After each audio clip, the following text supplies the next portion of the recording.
Hi friends, so we are discussing the chapter of second year MBBS pharmacology, that is cardiovascular system.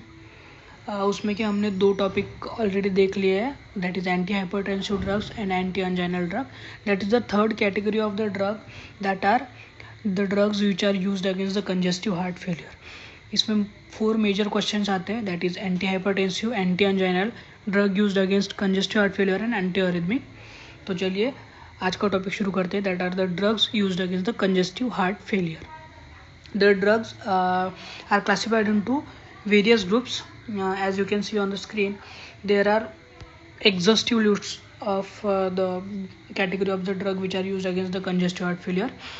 So you don't need to mug up it by heart by thoroughly, but I will give you an overview to how to remember, how to memorise it. हमने ये hypertension के इसमें देखा था, nearly similar kind of structure ही था कि जिसमें ये AC inhibitor, angiotensin receptor blocker, direct renin inhibitor, then नीचे के तीनों central sympathomimetic drugs, diuretics and vasodilators are common. Beta blocker भी कॉमन ही है. तो ये सारे जो ड्रग्स है वो सब कॉमन ही है between the anti hypertensive drugs and the drug which are used in congestive heart failure. तो देखिए उसमें हमने क्या देखा था, पहले 3, अगर आपने वो नहीं देखा है वीडियो तो वो एक बार देख लेना. उसमें हमने देखा था पहला ग्रुप में 3 थे, ACE inhibitor, angiotensin receptor blocker and direct renin inhibitor. तो ये 3, अब कंजेस्टिव हार्ट फेलियर में एक ड्रग ऐड हो जाता है, वो what is most important drug जिसमें हमेशा हर साल क्वेश्चन आता है, दैट इज कार्डियक ग्लाइकोसाइड और डिगॉक्सिन उसका एग्जाम्पल है, डिजिटैलिस भी उसको बोलते हैं. तो कार्डियक ग्लाइकोसाइड एक ड्रग. ये हो गए पहले 3 तो अपने को ऑलरेडी याद है, ये 4th एक ऐड करना, cardiac digoxin. After that beta blocker, phosphodiesterase 3 inhibitor, vasopressin receptor antagonist, neprilysin inhibitor and brain natriuretic peptide. These are the other group which are used against the congestive heart failure. हम इनका एक ही example देख लेते हैं.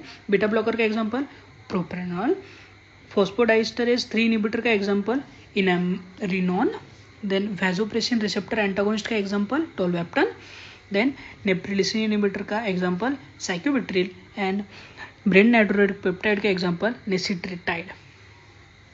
These are the example. एक example आपको याद रखना है. ये हो गए पहले ऊपर के 4, उसके बाद नीचे के 5, और ये नीचे के जो 3 है वो अपन ने पहले भी एंटी हाइपरटेंसिव ड्रग्स में पढ़े थे, वही ये सेम.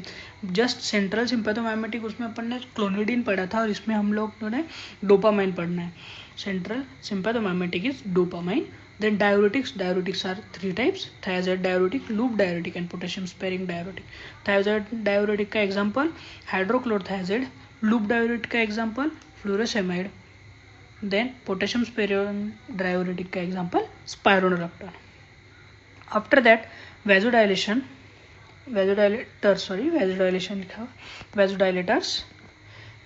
में आते हैं 3: arteriole dilator, venodilator and both arteriole as well as venodilator. तो आर्टेरियोल डायलेटर का एग्जांपल क्या है, हाइड्रोलाजिन एंड मिनोक्सिडिल अपने को सबको पता होगा.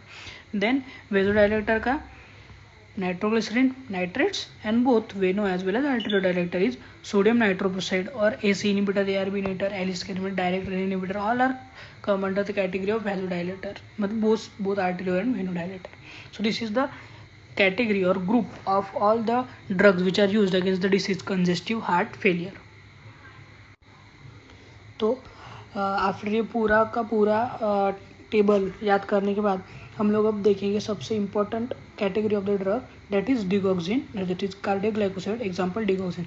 ये जो एसी इनिबिटर्स है, एंजियोटेंसिन रिसेप्टर इनिबिटर है, डायरेक्ट रेनिन इनिबिटर है, बीटा ब्लॉकर्स है, सेंट्रल सिंपैथोमाइमेटिक ड्रग्स है, डायूरेटिक्स है, वैसोडाइलेटर्स है, ये सब के सब हमने एंटी हाइपरटेंसिव ड्रग्स में कवर किए. तो we will not waste the time doing it again and again. If you have any confusion you can watch there or you can ask me in the comments. Okay, so cardiac glycoside is the digoxin which we are most important drug of our aim to study today.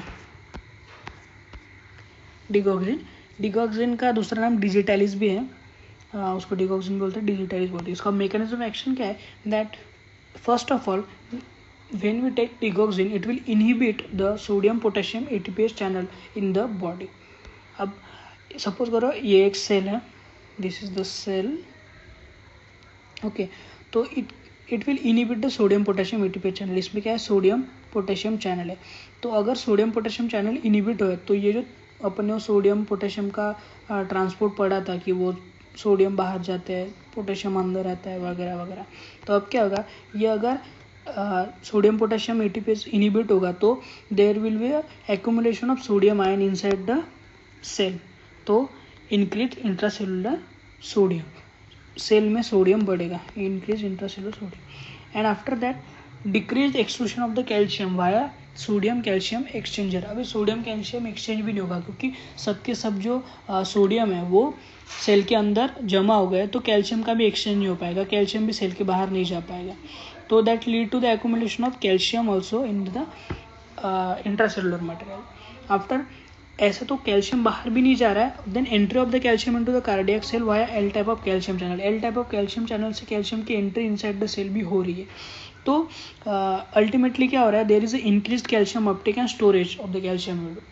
तो ये जो cell है उसमें से calcium बाहर नहीं जा रहा और अंदर आ रहा है एल टाइप कैल्शियम चैनल से, और सोडियम कैल्शियम एक्सचेंजर से बाहर नहीं जा रहा है, तो फिर अंदर क्या बढ़ा, कैल्शियम बढ़ा, अंदर बढ़ने की वजह से ये स्टोर करना पड़ा कहाँ पर, सार्कोप्लाज्मिक रेटिकुलम में। दैट अब जब नेक्स्ट टाइम एक्शन पोटेंशियल आएगा, जब नेक्स्ट टाइम कॉन्ट्रैक्शन होगा, तब क्या होगा, जो ज़्यादा amount of calcium stored in the sarcoplasmic reticulum that will be released in a greater amount. So increased amount of calcium is released during each action potential, okay, from the sarcoplasmic reticulum. Then अगर calcium बढ़ा, calcium अपन ने ज़्यादा secrete किया, तो that will lead to increase excitation contraction coupling. Excitation contraction coupling ज़्यादा होगा, myocardial contractility ज़्यादा होगी, myocardium will contract in a better way, और उसके वजह से कार्डियक आउटपुट बढ़ेगा and use the drug against the disease congestive heart failure. अब हम देखते हैं कि इस ड्रग के कार्डियक एक्शन क्या means what actions is do on the heart. That is first it increases the myocardial contractility and it will increase the force of contraction of the heart. Then इसके उल्टे दो function करता है, दो excitatory function करता है, दो inhibitory type of function करता है। पहले एक्साइटेटरी क्या हो गया, increase the myocardial contractility and, और उसके साथ ही साथ ये करता है दो action, that is decrease in the heart rate and decrease in the automaticity. Okay, तो ये दो फंक्शन डिक्रीज करने वाले करता है, दो फंक्शन इंक्रीज करने वाले। अब ईसीजी में क्या चेंजेस दिखते हैं अपने को, ये वाले हैं, तीन चेंजेस दिखते हैं in the congestive heart failure के कार्डियक एक्शन में।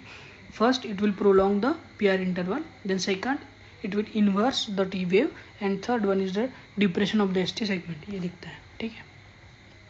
देन एक्स्ट्रा कार्डियक एक्शन क्या है, कार्डियक एक्शन ये अपना प्राइमरी गोल है, उसके बाद एक्स्ट्रा कार्डियक एक्शंस क्या करता है, we can remember it as a adverse drug reaction kind of things, क्योंकि ये सब ड्रग रिएक्शन में ही ज़्यादातर अपने को दिखने को मिलते हैं। तो first one on the GIT, GIT में ये क्या कॉज करवाता है, that is nausea, vomiting, diarrhoea and anorexia. Kidney में ये क्या कॉज करवाता है, दैट इज डायूरेसिस। सीएनएस में ये क्या कॉज करवाता है, that is confusion, blurring of vision and disorientation. Okay, तो ये हो गया cardiac action, extra cardiac action. Then after this the uses of the digoxin. First use congestive cardiac failure, second use atrial fibrillation, third use atrial flutter and fourth use the paroxysmal supraventricular tachycardia. इन चारों disease में we can use the digoxin. Okay, तो ये हमने देखा digoxin first one. और if in case you are not remembering ये AC inhibitor, angiotensin inhibitor, direct renin inhibitor, beta blocker, centrally acting sympathomimetic, diuretic, vasodilator, तो I will attach in some images. ये देखो, ये अपन ने एंटी हाइपरटेंसिव का पूरा classification देखा था, ये वाला, इसमें ये सारे रिपीट है, तो ये आपके लिए मैं एक बार दिखा दे रहा हूँ। If in case you have any doubt, you can watch or see here. Okay, so we will conclude this video by ending the discussion of our topic of drug used against the congestive heart failure. Thank you.